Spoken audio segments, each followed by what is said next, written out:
사도신경 하심으로 신앙 고백하시겠습니다.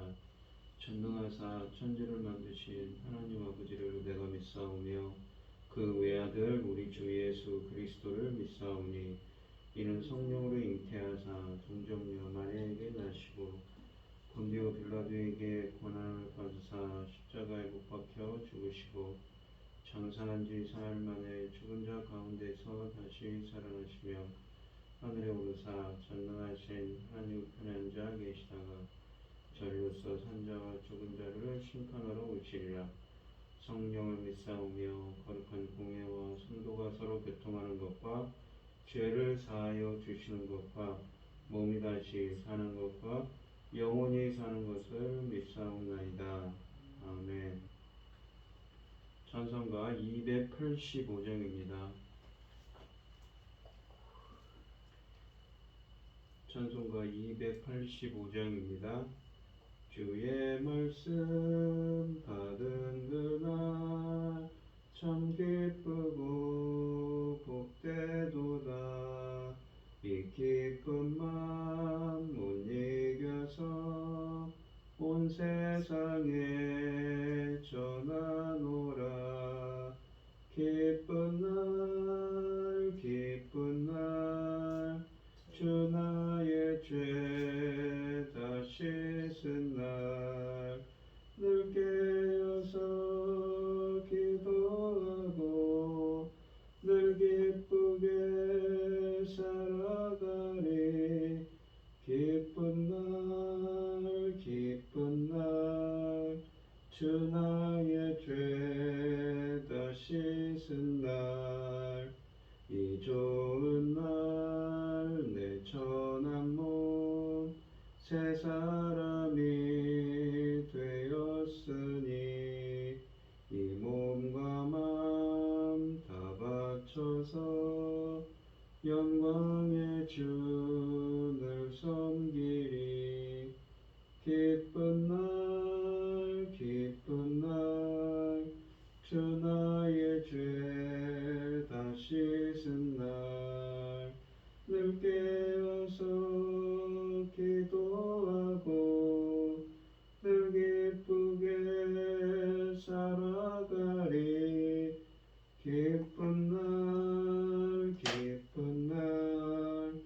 주 나의 죄 다 씻은 날 새 사람 된 그날부터 평안한 마음 늘 있어서 이 복된 말 전하는 일 나의 본분 삼았도다. 기쁜 날 주 나의 죄 다 씻은 날 늘 깨어서 기도하고 늘 기쁘게 살아가리. 기쁜 날 주 나의 죄 다 씻은 날. 아멘.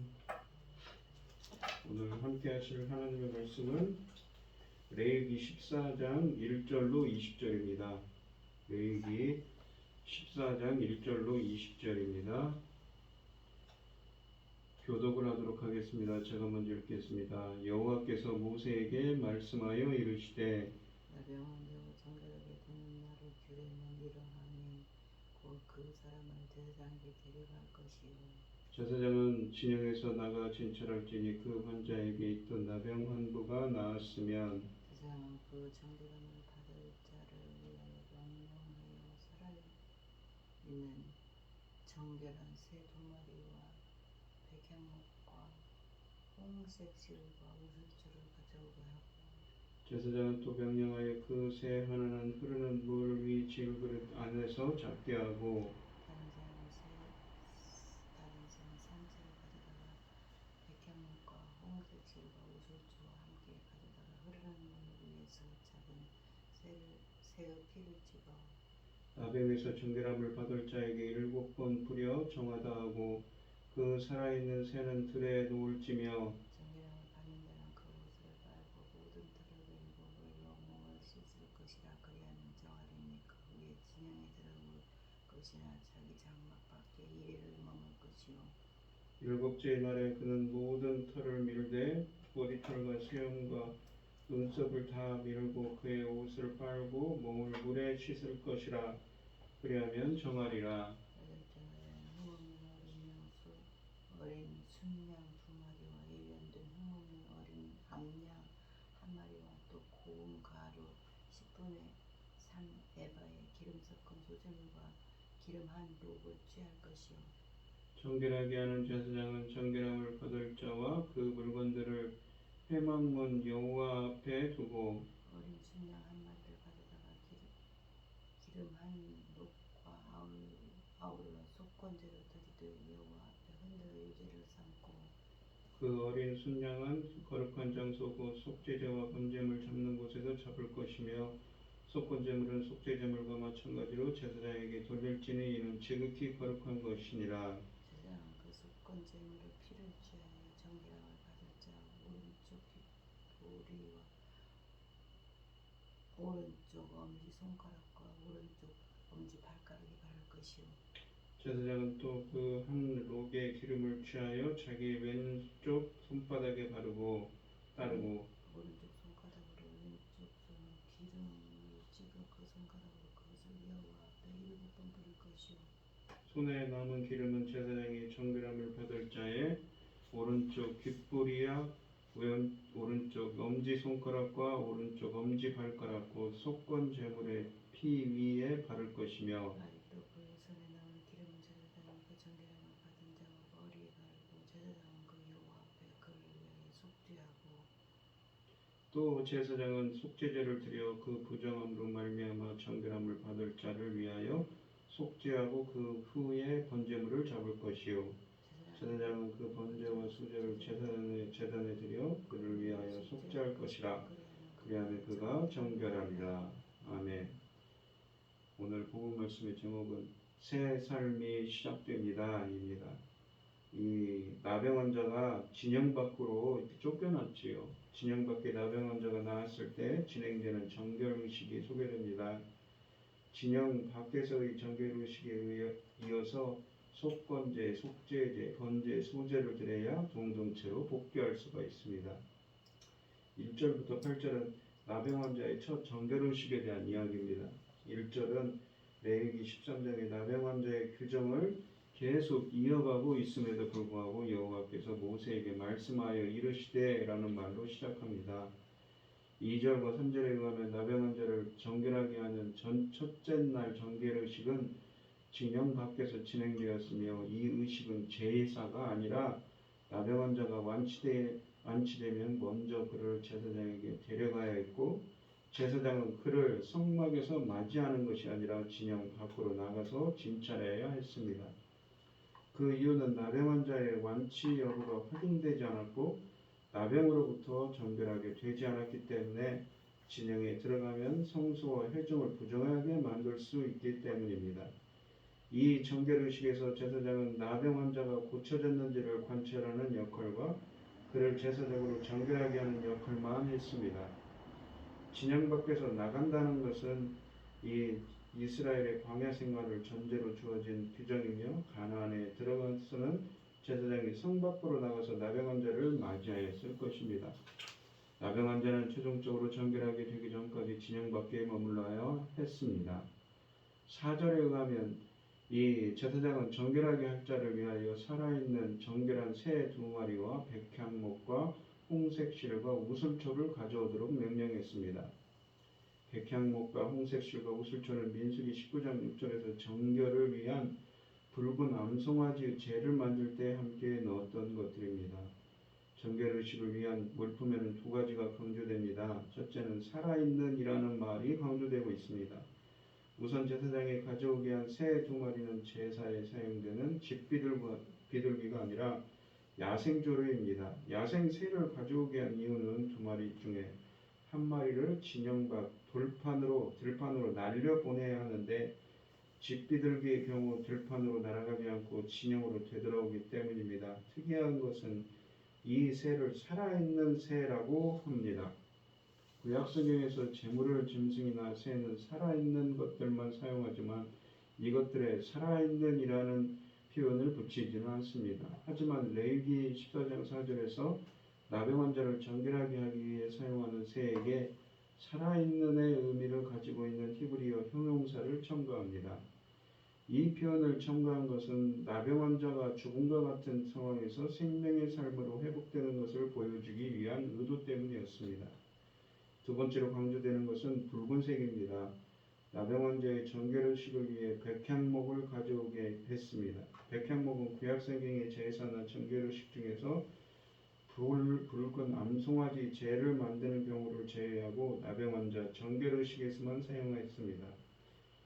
둘 다 백향목과 홍색실과 우슬초를 사용하게 했습니다. 백향목을 사용한 이유는 백향목의 값어치보다는 백향목의 붉은 색깔 때문입니다. 붉은 빛을 내는 백향목과 홍색실을 새의 피에 찍어 뿌리게 되면 붉은 피의 색을 더 강화시키는 효과를 가집니다. 붉은색을 강조한 이유는 생명의 근원인 피를 강조하려는 목적을 가지고 있습니다. 이렇게 살아있는과 붉은 빛을 띤 재료를 사용한 이유는 일종의 죽은 자로 취급하였던 나병 환자를 다시 공동체 가운데로 되살아 돌아오게 하는 의식이라는 점을 강조하기 위해서입니다. 우슬초는 첫 번째 유월절에서 피를 문인방과 분설주에 뿌릴 때 사용하게 되었고 붉은 암송아지의 재로 정결의식을 할 때 진물을 뿌릴 때 사용했습니다. 이들을 제외하고 우슬초는 유일하게 나병 환자 정결의식에서 사용됩니다. 5절은 살아있는 새 중에 한 마리를 잡는 과정을 기록합니다.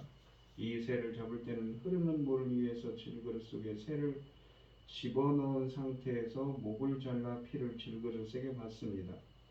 새를 잡는 물을 흐르는 물이라고 번역했는데 히브리어 형용사로 한 하이라는 말입니다. 이것은 살아있다라는 말의 의미입니다. 일반적으로 하이, 살아있다라는 말이 물과 함께 사용될 때는 흐르는 물을 의미하지만 4절에서 새에게 살아있는을 첨가한 것을 감안하면 흐르는 물을 의미하지만 이에 대해 문자 그대로 살아있는을 강조하려는 것 같습니다. 즉 죽은 자와 같은 나병 환자를 되살리는 차원에서 살아있는 새와 살아있는 물을 강조합니다. 6절에서도 물은 살아있는 물로 표현했습니다. 레위기에서 정결을 위해 사용되는 대표적인 것이 피와 물인데 5절과 6절은 이 피와 물이 모두 살아있는 새와 살아있는 물로 표현되었고 이 피를 확보할 때에도 살아있는 새를 살아있는 물 위에서 잡았습니다. 6절은 질그릇에 담겨있는 잡은 새의 피에 두 가지를 담그게 합니다. 첫째는 다른 살아있는 새를 잡은 새의 피에 담그는 것이고 둘째는 백향목과 홍색실과 우슬초를 잡은 새의 피에 담그는 것입니다. 7절과 8절은 정결의식을 위한 준비할 것을 가지고 네 가지 의식을 진행합니다. 첫째는 백향목과 홍색실과 우슬초를 제사장이 함께 잡고 살아있는 새의 피를 찍어 나병 환자에게 뿌렸습니다. 피를 뿌리는 곳이 어디인지 7절은 명시하지 않았는데 새의 피를 포함하여 짐승의 피를 사람에게 직접 뿌리는 것은 제사장을 제단 앞에서 성별할 때 제외하고는 나병 환자의 정결의식이 유일합니다. 이것은 나병 환자가 정결의식을 통해 이스라엘 공동체 안으로 되돌아오는 것을 얼마나 중요하게 생각했는지 우리에게 보여줍니다. 둘째 의식은 잡은 새와 피를 묻힌 살아있는 새를 들판에 놓아보내는 것입니다. 하지만 이 레위기 14장 7절에서 새를 놓아보낸 이유는 나병 환자의 부정을 잡은 새의 피를 묻혀 살아있는 새에 전가한 후 이를 들판에 보내므로 나병 환자 본인과 공동체로부터 이러한 나병 환자의 부정을 상징적으로 멀리 제거한다는 목적 때문이었습니다. 세 번째 의식은 나병 환자의 옷을 빨고 모든 털을 밀고 물로 몸을 씻는 것입니다. 세 번째 정결의식은 완전성이 강조됩니다. 8절은 나병에서 나은 환자의 옷을 갈아입으라고 하지 않고 그의 옷을 빨도록 하고 나병 환자는 옷을 빨고 이어서 모든 털을 깎도록 합니다. 하지만 레위기서 19장 27절은 머리가를 둥글게 깎지 말고 수염 끝을 손상하지 못하게 하고 있습니다. 그럼에도 불구하고 본문에 있는 8절에서 이 나병 환자의 털을 밀고 물로 몸을 씻는 것은 진영 안으로 들어갈 준비를 하기 위한 정결 의식에서만 사용되는 것으로 볼 수 있습니다. 그리고 나서 나병 환자는 물속에 들어가서 침수를 하며 자신의 몸 전체를 물로 씻어야 했습니다. 이렇게 정결 의식을 마친 나병 환자는 이스라엘 진영에 들어올 수는 있지만 자기 장막 안으로 들어가지 못하고 장막 밖에서 다시 7일을 머물러야 했습니다. 이것은 아들을 낳은 산모와 유출병 환자 그리고 시체에 오염된 부정 환자가 정결을 위해 기다려야 했던 7일 기간과 동일합니다. 그가 집 밖에서 7일 동안 머물러야 했던 이유는 제7일과 8일의 의식을 통해 완전히 정결한 상태에 이르지 않았기 때문입니다. 9절 말씀은 두 번째 정결의식, 즉 나병에서 나은 사람의 제7일째 정결의식을 기록하고 있으며 이 세 가지를 시행해야 합니다. 첫째는 전신의 털을 다시 깎게 합니다. 첫째 날 정결의식에서 이미 모든 털을 닦았지만 제7일에 그동안의 자란 털을 다시 깎였습니다. 제7일에 모든 털을 깎는 것을 9절은 강조를 합니다. 8절에서 모든 털을 깎으라고 했는데 9절은 모든 털에 더하여 머리털과 수염, 눈썹을 다 밀라는 말을 덧붙입니다. 둘째는 옷을 빠는 것이고 셋째는 몸을 물에서 씻는 것입니다. 이 두 번째 정결의식을 통해 나병 환자는 자신의 집에 들어갈 수 있었고 이 정결의식은 제8일에 있을 나병 환자를 위한 제사 진례를 위한 준비였습니다. 10절부터 20절에서는 세 번째 정결의식이자 제8일에 시행되는 나병 환자를 위한 정결 제사를 기록합니다. 제8일에 행하는 중요 의식에는 할례와 초막절, 제8일 축제가 있습니다. 나병에서 나은 환자의 가슴을 벅차게 만들었을 나병 환자의 정결 의식을 위한 제사는 순서는 12절에 속건제, 19절에 속제제, 번제, 소제, 20절에 소제의 순서로 진행됩니다. 이 제사 절차에서 가장 눈에 띄는 것은 속건제를 가장 먼저 드렸다는 것입니다. 일반적으로 범죄와 부정으로 인한 정결 의식은 속죄제를 드렸는데 반해 나병 환자의 정결 의식에서는 속건제를 제일 먼저 드리고 이어서 속죄제를 드렸다는 것입니다. 그 이유는 속건제를 통해 나병 환자를 하나님께로 회복시키는 절차이기 때문입니다. 속건제의 특별함은 드려지는 제사에서도 확인할 수 있습니다. 10절은 정결 제사를 위해 이 준비물을 기록하고 있으며 준비물은 순양 2마리, 1년 된 흠없는 어린 암양 1마리, 고운 가루 10분의 3 에바의 기름 한 록입니다. 순양 2마리 중에서 1마리는 속건제를 위해 사용되었고 나머지 1마리는 번제를 위해 사용됩니다. 1년 된 흠없는 어린 암양은 속죄제를 위해 사용되었을 것이고 고운 가루 10분의 3 에바와 기름은 소제를 위해 사용되었습니다. 고운 가루 10분의 3 에바를 준비하기 위한 이유는 순양 2마리와 암양을 바칠 때마다 한 에바를 사용하려 한 것으로 여겨집니다. 그 이유는 레위기 14장 21절에서 가난한 자가 순양 1마리만 바칠 때는 고운 가루 10분의 1 에바만 바치게 하는 것에서 유추할 수 있습니다. 즉 준비해야 할 순양과 암양의 수가 3마리에서 1마리로 줄어들자 고운 가루도 3에바에서 1에바로 줄어들었습니다.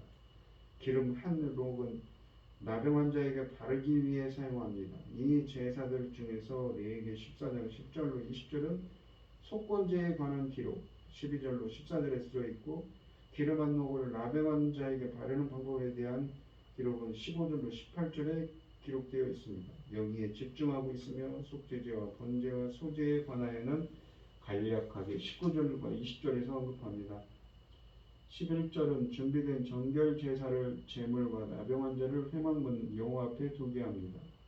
회막문은 성막들에 들어가는 입구입니다. 그의 이유는 나병 환자는 아직 12절로 20절에서 이어지는 제사를 통해 완전한 정결 상태에 이르지 않았기 때문입니다. 12, 13절에서 나병 환자를 위한 속건제에 관한 규정을 기록하는데 이 속건제는 이 규정에서 가장 중요한 제사입니다. 그 이유는 가난한 자를 위한 속건제물에서 속건제로 드릴 어린 순양이 다른 값싼 제물로 대체되지 않기 때문입니다. 속건제에서는 항상 순양만 바치도록 규정하고 있는데 이 속건제 제사를 통해 나병한 자는 하나님 언약 백성으로 완전히 회복됩니다. 12절로 13절에 이 18절의 속건제 규정은 두 부분으로 나눕니다. 첫째는 12절로 13절이며 속건 제물을 잡는 장소와 속건 제물의 고기를 제사장에게 돌리도록 하는 규정을 기록합니다. 이것은 이 레위기 7장 1절로 10절에 기록된 것과 동일합니다. 둘째 부분은 14절로 18절이며 속건제 제물의 피와 기름 한 록을 나병 자에게 바르는 것이며 이 사실상 나병 자를 위한 속건제 규정에서 가장 집중적으로 다루는 것입니다. 속건제는 회복을 주기능으로 하는 제사이며 일반적으로 속건제를 드리는 사람은 자신이 범한 잘못에 대한 보상을 속건제물과 함께 바쳐야 합니다. 이런 점을 고려하면 레위기 14장 12절에 어린 순양 한 마리는 속건제 제물이고 기름 한 녹은 보상적 제물로 생각할 수 있을 것입니다. 그렇기 때문에 어린 순양과 기름 한 녹은 여호와 앞에 흔들어 유제로 삼아 바치겠습니다. 14절의 규정은 나병한 자에게 속건제 제물의 피와 기름을 바르는 의식을 기록합니다. 이것은 속건제 규정 중에서 나병한 자의 정결 제사에서만 볼 수 있는 매우 특별한 의식입니다. 먼저 속건제 제물의 피를 바르는 규정이 14절에 있고 15절로 18절은 기름 한 록을 바르는 의식을 기록합니다.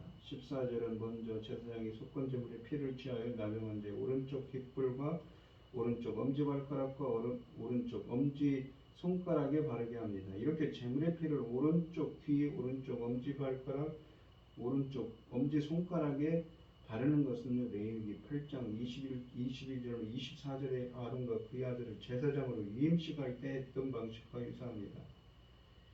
제사장 위임식의 경우에 제물이 회목제였지만 나병한 자의 경우는 속건제라는 것이 차이점입니다. 이 정결 예식의 의미는 제사장의 위임식과 비교해보면 짐작할 수 있습니다. 제사장의 경우는 오른쪽 깃불과 엄지발가락과 엄지손가락에 피를 바르고 제단의 네 귀퉁이 뿔에 피를 바름으로 그를 세속에 속한 사람에서 거룩한 사역을 할 사람으로 이렇게 전환시켰고 그를 제단과 연결시켰습니다. 즉 제사장의 신분을 바꿨고 그를 그의 사역의 대상과 묶어주는 효과를 가져왔습니다. 그러나 나병한 자에는 오른쪽 깃뿌리와 엄지발가락과 엄지손가락에 피를 바른 후 기름을 여호와 앞에 7번 뿌리고 그 기름을 다시 피를 바른 자리에 발랐습니다. 이 제사의식의 목적은 나병에 걸려 언약 공동체로부터 분리되어 살아있던 사람을 다시 하나님의 언약 관계를 회복시키고 하나님께 속한 자가 되게 하는 것입니다. 15절로 18절에는 기름 한 록을 나병한 자에게 바르고 뿌리는 의식을 기록하고 있으며 사실상 14절 단 한 절에 기록된 속건제 피 바르는 의식보다 더 많은 분량을 통해 기름을 바르는 의식을 기록합니다.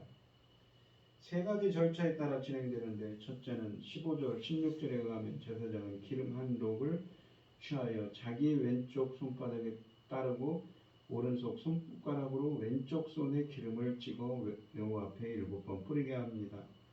19절로 20절은 하나님과의 관계가 회복된 나병한 자가 하나님께 번제제와 속죄제와 번제 그리고 소제를 드리는 것을 기록하고 있습니다. 먼저 속죄제를 드리는 것은 하나님과의 관계 회복을 이루는 나병한 자를 하나님의 언약관 공동체의 일원으로서 하나님 앞에 살게 하기 위해 그를 정결하게 하기 위한 작업입니다. 번제와 소제는 하나님께 선물로 바치는 제사이며 이 제사를 끝으로 나병한 자의 정결 제사가 종결됩니다. 이로써 첫째 날 의식을 통해 진영으로 돌아왔던 나병한 자는 제7일 의식을 통해 자기 집에 돌아갈 수 있었고 제8일 제사를 통해 나병한 자는 그의 하나님께 나아갈 수 있었습니다. 오늘 본문을 보시면 진 밖에 있는 피부병 환자에게 제사장을 보내셔서 완치를 확인하고 정결의식을 행하게 하십니다. 정결한 새의 피를 물에 담고 피를 상징하는 붉은색의 백향목과 홍색실을 담근 후 우슬초를 이용하여 환자에게 7번 뿌려 정결하게 하셨습니다. 또 그 피에 적신 다른 새 한 마리는 부정을 짊어지고 헐헐 날아가게 했습니다. 축복의 공동체에서 떠나 고립과 고통의 나날을 고려했던 이에게 회복과 정결을 주는 의식입니다. 그리스도 안에서 우리가 얻은 사죄와 회복이 이것입니다. 예수 그리스도의 성령 세례의 은혜가 임할 때 옛사람으로 완전히 죽고 새 사람으로 다시 태어나 회복할 수가 있고 은혜 안에서 참 자유를 누릴 수 있습니다. 이 레위기 14장은 사람이나 집과 옷에 생겨난 나병을 하나님 앞에서 부정한 것으로 생각하였고 이것을 정결하게 하는 것을 환부를 씻는 것과 속건제를 통해 정결하게 하는 것입니다. 나병 정결 속건제는 이 나병 환자를 하나님과의 언약 관계를 회복시키는 것이었습니다. 우리도 예수 그리스도의 십자가의 은혜로 회복의 은혜를 우리를 누리는 우리가 될 수 있도록 기도하고 주님의 임재가 함께하는 오늘 하루가 되기 위해서 기도하는 여러분들이 되시기를 바랍니다. 기도하겠습니다. 하나님 아버지 감사합니다.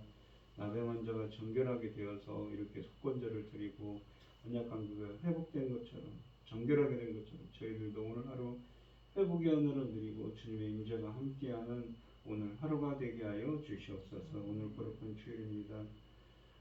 드려지는 예배가 주님께 기뻐 받을 수 있는 회복의 예배가 되게 하여 주시옵소서. 이 모든 말씀 거룩하신 예수 그리스도의 이름으로 기도드립니다. 아멘. 하늘에 계신 우리 아버지여 이름이 거룩히 여김을 받으시오며 나라의 임하옵시며 뜻이 하늘에서 이룬 것 같이 땅에서도 이루어지이다. 오늘날 우리에게 일용할 양식을 주옵시고 우리가 우리에게 죄 지은 자를 사하여 준 것 같이 우리 죄를 사하여 주옵시고 우리를 시험에 들게 하지 마옵시고 다만 앞에서 구하옵소서. 대개 나라와 권세와 영광이 아버지께 영원히 있사옵나이다. 아멘. 오늘 주신 말씀 가지고 기도할 때요 이 나병 환자가 회복한 것처럼 회복의 은혜를 누리게 해달라고 정결하게 해달라고 간절히 기도하시고 오늘 예배를 위해서 기도하시고 어려움을 당하신 분들과 각자 기도 제목을 가지고 주여 담당하셔서 통성으로 기도하도록 하겠습니다.